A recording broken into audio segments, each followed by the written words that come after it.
Hi welcome back to my channel. ఈ రోజు కథ ప్రేమ ఇష్క్ కాదల్ 33వ భాగాన్ని వినేద్దాం. శరత్ ఫోన్ పెట్టేసిన తర్వాత దాన్ని జోబులో వేసుకుంటూ వెళ్ళేవాడల్లా ఆగి, చూడండి, మంజుకి ఏమీ కాకూడదు అని కోరుకోండి. మంజుకి ఏమన్నా అయిన మరుక్షణం మీ ఇద్దరి ప్రాణాలు గాల్లో కలిసిపోతాయి అని సుమకి వర్షకి వార్నింగ్ ఇచ్చి ముందుకు నడిచాడు. వెనక నుండి శరత్ అనే పిలుపు వినపడి వెనక్కి తిరిగారు. శరత్, నేను కూడా వస్తాను అని కిరణ్ అంటే కిరణ్ వైపు కళ్ళెర్రలు చేసి చూశాడు. ఆ చూపుకి భయపడిన కిరణ్ వెనకకి ఒక అడుగు వేస్తాడు. చూడు కిరణ్, నీ భార్య వర్ష, విక్రమ్ ముగ్గురు కలిపి నాకు చేసిన దానికి చాలా థ్యాంక్స్. నీ భార్యకి ఏమీ కాకూడదని దండం పెట్టుకో. ఎందుకంటే అక్కడ మంజుకు ఏమన్నా అయిన మరుక్షణం ఇక్కడ సుమకి ఏం జరుగుతుందో నేను ఊహించలేను. నాకున్న బలహీనత ఇంకా బలం రెండూ నా ఫ్యామిలీని దానిని టచ్ చేశారు. నీ భార్య హెల్ప్ చేసింది.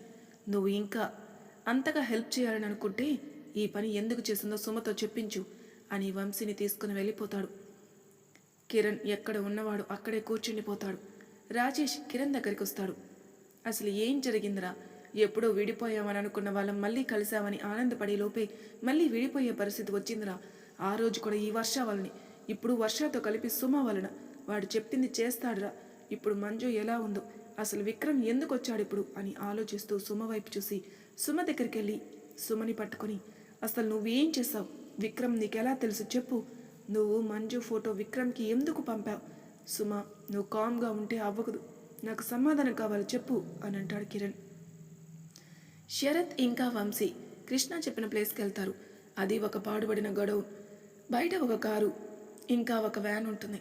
బయట కొంతమంది మనుషులు అటు ఇటు తిరుగుతున్నారు. వాళ్ళకి కనపడకుండా వెనక వైపుకు వెళ్ళి అక్కడున్న కిటికీలో నుండి లోపలికి చూస్తాడు. లోపల ఒక దగ్గర మంజు పడిపోయి ఉంది. తల నుండి రక్తం కారుతుంది. మంజుని అలా చూసిన శరత్ ఇంకా కోపం పట్టలేక అడ్డం వచ్చిన వాళ్ళని తన్నుకుంటూ లోపలికి వెళ్ళాడు. శరత్ కొట్టే దెబ్బలు అక్కడున్న మనుషులు తాళలేకపోతున్నారు. అలా కొడుతున్నాడు ఇష్టం వచ్చినట్లు. శరత్ ఒక్కొక్క చేతి దెబ్బ తగులుతుంటే వాళ్ళకి నిప్పులు కనపడుతున్నాయి. అలా కొట్టుకుంటూ మంజు దగ్గరికి వెళ్ళాడు. మంజు దగ్గరికి వెళ్ళి మంజు లే అని లేపుతున్నాడు. అయినా మంజు లెక్కట్లేదు. వంశీ అని పిలిచాడు. ఆ పిలుపుకి వంశీ కొట్టేవాడాపి అక్కడికొచ్చాడు. అక్కడ మంజుని చూసి చంటి లెగరా అని లేపుతున్నాడు. శరత్కైతే మంజుని అలా చూసి ప్రాణం పోతున్నట్లుంది. తన ప్రాణం, తన ప్రేమ అలా ఉలుకు పలుకు లేకుండా అలా ఉంటే శరత్ గుండె తట్టుకోలేకపోతుంది. ప్లీజ్ వంశీ చెప్పరా, మంజుని లెగమని అని ఏడుస్తూ, లెగురా, ముందు మనం హాస్పిటల్కి తీసుకెళ్దాం అని చెప్పి లేవబోతుంటే ఇంతలో క్లాప్స్ కొట్టిన శబ్దం వచ్చి అటువైపే చూస్తారు. వాహ్, క్యా సీన్ హై!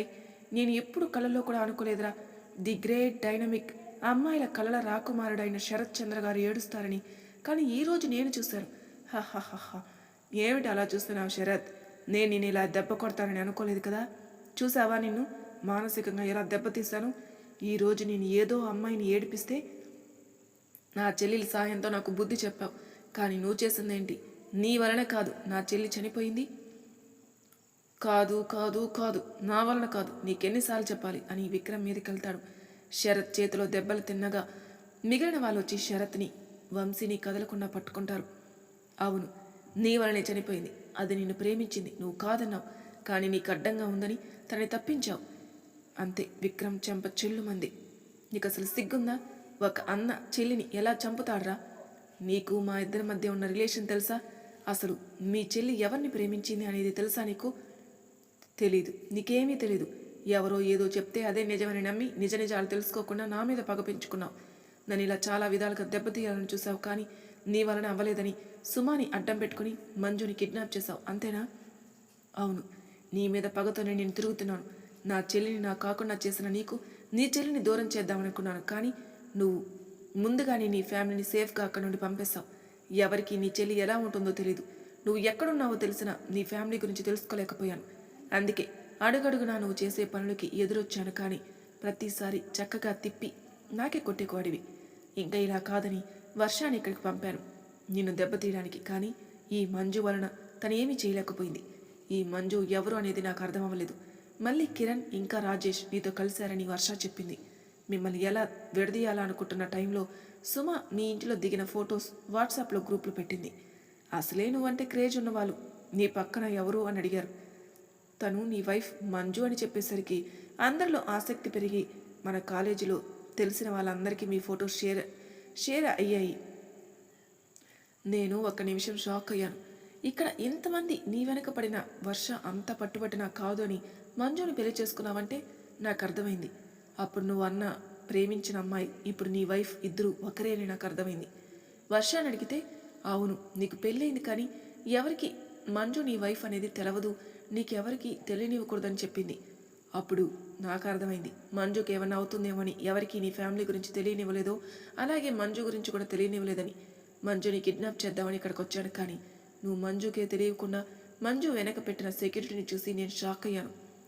ఎలా తనని కిడ్నాప్ చేయాలని ఆలోచిస్తున్న నాకు అసలు ఫోటో పోస్ట్ చేసిన సుమ గుర్తుకొచ్చి తన కలిశాను. తనని బెదిరించేసరికి ఈరోజు పార్టీ గురించి చెప్పింది. మంజుని కిడ్నాప్ చేసిన దగ్గర నుండి అక్కడ ఏం జరుగుతుందో నాకు తెలుసు కానీ నీకు ఈ ప్లేస్ ఎలా తెలిసిందో నాకు అర్థం అవ్వలేదు.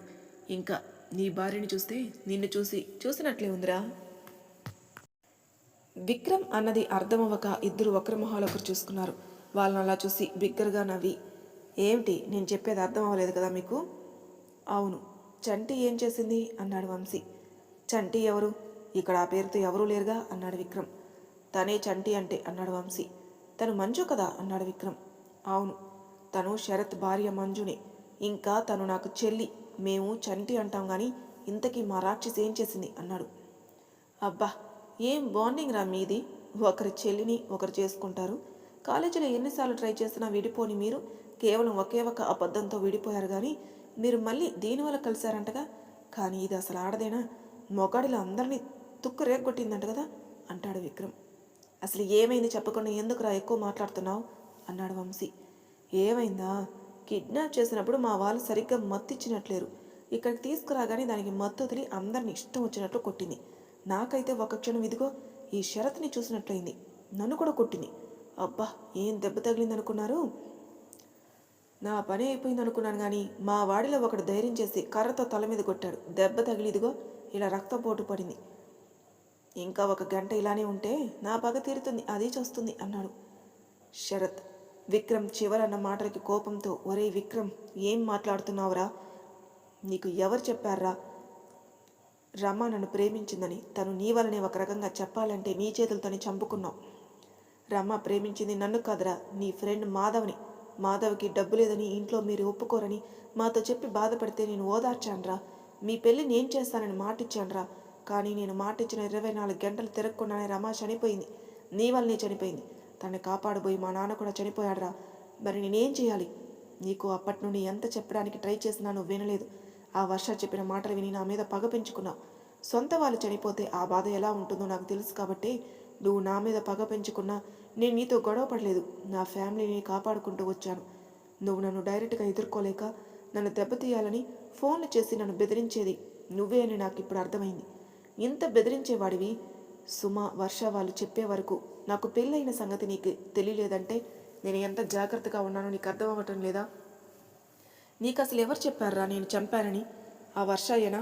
చెప్పు సమాధానం అన్నాడు. అవును అన్నాడు విక్రమ్. నేను అనుకున్నాను అదే చేసిందని. అసలు ఏం చెప్పిందిరా అన్నాడు శరత్. నువ్వు రమ ప్రేమించుకున్నారని, మీ ఇద్దరు పెళ్లి చేసుకోబోతున్నారని, పెళ్లి చేసుకోవడానికి వెళ్ళబోతుంటే మధ్యలో మీరు గొడవపడి నువ్వు తనని లారీ కింద తోసేసావని చెప్పింది.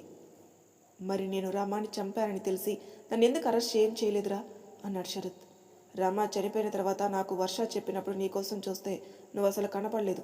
తర్వాత నువ్వు కాలేజీకి వచ్చిన తర్వాత నిన్ను ఏదో ఒకటి చేయాలనుకుంటే వర్షాని, నిన్ను కాదు నీకు ఈ విధంగా బాధను మిగిల్చాడు, నువ్వు కూడా అదే విధంగా చెయ్యని చెప్పింది. అందుకే అప్పుడు నీకు వచ్చి వార్నింగ్ ఇచ్చాను. కానీ నువ్వు నీ ఫ్యామిలీ గురించి అసలు ఎవరికీ తెలియకుండా చూసుకున్నావు. నీ చెల్లి కోసం తను ఎక్కడ చదివితే ఆ కాలేజీలో జాయిన్ అయ్యావు. కానీ ఎప్పుడో నువ్వు వదిలేసుకున్న ప్రేమ మళ్ళీ నీకు కనపడదు అని అనుకున్న ప్రేమ మళ్ళీ నీ కాలేజీలో కనపడింది, అవునా? అవును అంటాడు శరత్. విక్రమ్ మళ్ళీ మాట్లాడుతూ, నీ చెల్లిని టార్గెట్ చేద్దామనుకున్నాను కానీ వర్షాని చెల్లి కన్నా పెళ్ళాన్ని టార్గెట్ చేయమంది. మంజు అంటే శరత్కి ప్రాణం. తనకేమన్నా అయితే అసలు తట్టుకోలేదు, పిచ్చోడవుతాడు లేక తనే చేస్తాడని చెప్పింది. అందుకే మంజు టార్గెట్ చేశాను. తనని ఎలా కిడ్నాప్ చేయాలనుకుంటున్నాగా సుమ గుర్తుకొచ్చి హెల్ప్ చేయమంటే చెయ్యనంది. అందుకే తనని బెదిరించి నాకు కావాల్సిన ఇన్ఫర్మేషన్ రాబెట్టాను. ఏం చేశావు అన్నాడు శరత్. సింపుల్, తన బాబుని చంపుతానని నా పని చేయించాను.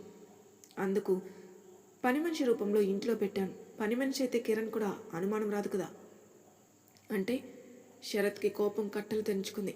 తన్ని పట్టుకున్న రౌడీల్ని కొట్టి విక్రమ్ దగ్గరికి వెళ్ళి విక్రమ్ షర్ట్ కాలర్ పట్టుకుని, నన్ను దెబ్బతీయడానికి ఒక చిన్న బాబుని అడ్డం పెట్టుకుంటావరా? అసలు నువ్వు మనిషివేనా? ఛీ, నీ వల్ల నిజం తెలుసుకోకుండా సుమని కిరణ్ని అన్నాను అని బాధపడి, అసలు రమ ఎలా చనిపోయింది అనేది నేను చెప్తాను విను. మాధవ్ రమ ఇద్దరు ప్రేమించుకున్నారు. సొంత అన్నవి అయినా నీ దగ్గర కన్నా రాఖీ కట్టించుకున్న ఈ అన్నయ్య దగ్గర ఫ్రీగా ఉండేది. అన్నీ షేర్ చేసుకునేది. అలాగే తన ప్రేమ విషయం నాకు చెప్పింది. నేను ఇంట్లో మాట్లాడతానన్నాను. కానీ మీ ఇంట్లో ఎవరికి డబ్బు లేని వాళ్ళంటే అసలు ఇష్టం ఉండదని, ఎలా అయినా మమ్మల్ని కలపమని ఏడ్చింది. మేమందరం కలిసి మీ పెళ్లి చేస్తామని హామీ ఇచ్చాం. కానీ ఆ రోజు నువ్వు మాధవ్ రానన్నా వినకుండా రేసింగ్కి తీసుకుని వెళ్ళి బైక్ ఎలా నడుపుతున్నాడో కూడా చూసుకోకుండా బైక్ నడిపి వాడు బైక్ మీద నుండి జారిపోతే కనీసం పట్టించుకోకుండా వెళ్ళిపోయావు. జారిపోయిన వాడు కింద పడిపోయి తలకు దెబ్బ తగిలి చనిపోయాడు. కానీ నువ్వు వాడికి ఏమైందో కూడా తెలుసుకోకుండా ఇంటికి వెళ్ళిపోయావు. రెండో రోజు ఎన్నో ఆశలతో కాలేజీకి వచ్చిన రమాకి నీ వల్లనే మాధవ్ చనిపోయాడని తెలిసి ఏడ్చుకుంటూ నిన్ను అడగడానికి వస్తున్న తను రోడ్డు మీద ఎలా నడుస్తుందనేది కూడా చూడకోకుండా వస్తుంటే కారుకి అడ్డం పడిపోయింది. అప్పుడే అటు వస్తున్న మా నాన్నగారు రమాని పక్కకి లాగారు. కానీ పక్కకి లాగుతున్నప్పుడే కారు మా నాన్నని గుద్దింది. రమ వెళ్ళి అడ్డుగా వస్తున్న లారీ కింద పడింది. అదంతా మా కళ్ళ ముందే జరిగింది. మా నాన్నని గుద్దింది ఎవరి కారో తెలుసా? నీ కారే. పట్టపగలే తాగి స్పీడ్గా డ్రైవ్ చేసి ఒక మనిషికి యాక్సిడెంట్ చేసి ఆపకుండా వెళ్ళిపోయావు. నువ్వు అనవచ్చు, మరి నా మీద ఎందుకు కంప్లైంట్ ఇవ్వలేదని. అక్కడ మీ చెల్లి కూడా చనిపోయి ఉంది. ఒక ప్రాణాన్ని కాపాడబోయి 2 ప్రాణాలు పోయాయి అన్నాయి. అసలే రమా చనిపోయి బాధలో ఉన్నవారికి కొడుకును కూడా దూరం చేయడం ఇష్టం లేక ఊరుకున్నాను. కానీ నేను ఆ రోజు మీ అమ్మా నాన్న గురించి ఆలోచించి ఎంత తప్పు చేశానని నాకు అనిపిస్తుంది. ఉంటే పగ నీ మీద నాకుండాలి, అంతేకాని ఏమీ చేయని నీ వలన నాన్నని కోల్పోయిన నా మీద నీకు పగ ఏమిటో నాకు ఎంత ఆలోచించినా అర్థం అవ్వలేదు. కానీ దీనికి అంతటికి కారణం వర్ష అని చిన్న అనుమానం ఉండేది. అది నిజమని ఇప్పుడు తెలిసింది. నువ్వు ఆ రోజు మాధవ్ని తెలుసుకోకుండా తీసుకెళ్లకుండా ఉన్నట్లే 3 ప్రాణాలతో ఉండేవారు. ఇప్పుడు చెప్పు, తప్పు ఎవరిది, నాదా నీదా అని గట్టిగా అడుగుతాడు. అప్పుడే కృష్ణ లోనికి వచ్చి, సార్ మేం చూసుకుంటాం, మీరు మేడంని హాస్పిటల్ తీసుకెళ్ళండి అని చెప్తాడు. సరే అని విక్రమ్ని కృష్ణకి అప్పగించి, ఇప్పటికైనా నిజమేమిటో ఆలోచించి మీ అమ్మ నాన్నకి ఒక మంచి కొడుకుగా ఉండు అని మంజు దగ్గరికి వెళ్తాడు. ఒక పక్క బ్లడ్ పోతూ స్పృహ లేకుండా ఉన్న మంజుని చూస్తుంటే శరత్కి అసలు కంట్లో నీళ్ళు ఆగడం లేదు. అలా ఏడుస్తూనే మంజు 2 చేతుల్ని ఎత్తుకుని తీసుకుని కారులో బ్యాక్ సీట్లో తన ఒళ్ళో మంజు తల పెట్టుకుని కూర్చున్నాడు. వంశీ కార్ డ్రైవ్ చేస్తున్నాడు. శరత్ ఏడుస్తూ, ప్లీజ్ మంజు, ఒక్కసారి లెగవే, నాతో మాట్లాడు. నీకు నా మీద కోపంగా ఉంది కదా, లేవగానే లెగసి నీ కోపం తీర్చుకో అని ఏడుస్తున్నాడు. శరత్ని అలా చూసిన వంశీకి ఏం చెప్పి ఓదార్చాలో కూడా తెలియటం లేదు. వంశీ కూడా ఏడుపు ఆగడం లేదు. మంజుతో తన ఉన్న క్షణాలే గుర్తుకొస్తున్నాయి. శరత్కైతే మంజు కలిసినప్పటి నుండి వాళ్ళిద్దరి మధ్య జరిగినవి, పెళ్లి తర్వాత మంజు తనని ఎలా ఏడిపించింది, వాళ్ళ ఇంటికి వెళ్ళినప్పుడు గంగా చేతిలో జ్యూస్ గ్లాస్ తన వైపు తోయడం, బాత్రూంలో నీళ్లు రాకుండా చేయడం, లక్ష్మీ గారి దగ్గర తనని ఇరికించడం, ఇద్దరు కలిసి సూర్య ఎంగేజ్మెంట్కి పీటల మీద కూర్చోవడం, మోహన్ పేరు చెప్పు తనని ఉడికించడం, ఇద్దరు కలిసి బీచ్లో స్పెండ్ చేసింది, చిన్నపిల్లల ఐస్ క్రీమ్ తినడం, తనకి వార్నింగ్లు ఇవ్వడం, మంజు పుట్టినరోజు నాడు వాళ్ళిద్దరి మధ్య జరిగినవి అన్నీ ఒక్కొక్కటి కళ్ళ ముందు కనిపిస్తుంటే అస్సలు తట్టుకోలేకపోతున్నాడు. ఒరే వంశీ, తొందరగా తీసుకెళ్ళరా ప్లీజ్ రా, ఇప్పటికే చాలా బ్లడ్ పోయిందిరా, నాకు భయం వేస్తుందిరా, తొందరగా తీసుకెళ్ళరా అని ఏడుస్తున్నాడు. వంశీ డ్రైవ్ చేస్తూనే వాసు గారికి ఫోన్ చేసి, మంజు దొరికింది, కొంచెం దెబ్బ తగిలింది, హాస్పిటల్కి తీసుకెళ్తున్నా, మీరు రండి అని చెప్పి కిరణ్ కూడా ఫోన్ చేసి వాళ్ళకు కూడా చెప్పి హాస్పిటల్కి రమ్మంటాడు. అందరూ ఇంచుమించు ఒకేసారి హాస్పిటల్ దగ్గరికి వస్తారు. శరత్ తన చేతిలోని మంజుని హాస్పిటల్ లోపలికి తీసుకెళ్తాడు. వంశీ ముందే ఫోన్ చేసి చెప్పడం వలన డాక్టర్ రెడీగా ఉంటారు. లోపలికి తీసుకెళ్లి చెక్ చేసి బయటకు వచ్చి బ్లడ్ బాగా పోయింది, తలకి బాగా దెబ్బ తగిలింది, 24 గంటలు గడిస్తే కానీ చెప్పలేం, ముందు బ్లడ్ ఎక్కించాలని చెప్తే వంశీ, సుమతి, మాది కూడా సేమ్ బ్లడ్ గ్రూపే, మేము ఇస్తామని లోపలికి వెళ్ళారు. ఎప్పుడైతే 24 గంటలు గడిస్తే కానీ చెప్పలేమన్నాడో ఆ మాట వినగానే శరత్ ఎక్కడివాడు అక్కడ కూర్చుండిపోయాడు. అలా కూర్చోబడగానే అనిత వచ్చి పట్టుకుని పిలుస్తుంది. ఏం వినపడం లేదు, అక్కడ ఏం జరుగుతుందో కూడా తెలియటం లేదు. రాజశేఖర్ గారి దగ్గర వాసు గారు ఉన్నారు. వాసు గారు ఫోన్ చేసి చెప్పేసరికి పద్మ, జయంతి ఇంకా సుమతి పేరెంట్స్ అందరూ వచ్చారు. పిల్లలు ఇంకా ఇంటికి రాలేదని ఫోన్ చేసిన లక్ష్మి గారికి మంజు గురించి తెలిసి తను కూడా హాస్పిటల్కి వస్తుంది. లక్ష్మి గారు వచ్చి అలా ఉలుకు పలుకు లేకుండా కూర్చున్న శరత్ని చూసి ఏడు పాపుకుంటూ వెళ్ళి శరత్ భుజం మీద చెయ్యి వేసి శరత్ని పిలిచింది. లక్ష్మి గారు పిలుపు విని ఆవిడ్ని చూసిన శరత్కి ఇంకా ఏడుపు ఆగలేదు. ఆగక ఆవిడ్ని పట్టుకుని బాగా ఏడుస్తున్నాడు. ఎందుకమ్మా నాకే ఇలా జరుగుతుంది? నేను ఇష్టపడింది ఏదీ నాకు దక్కదా అమ్మా?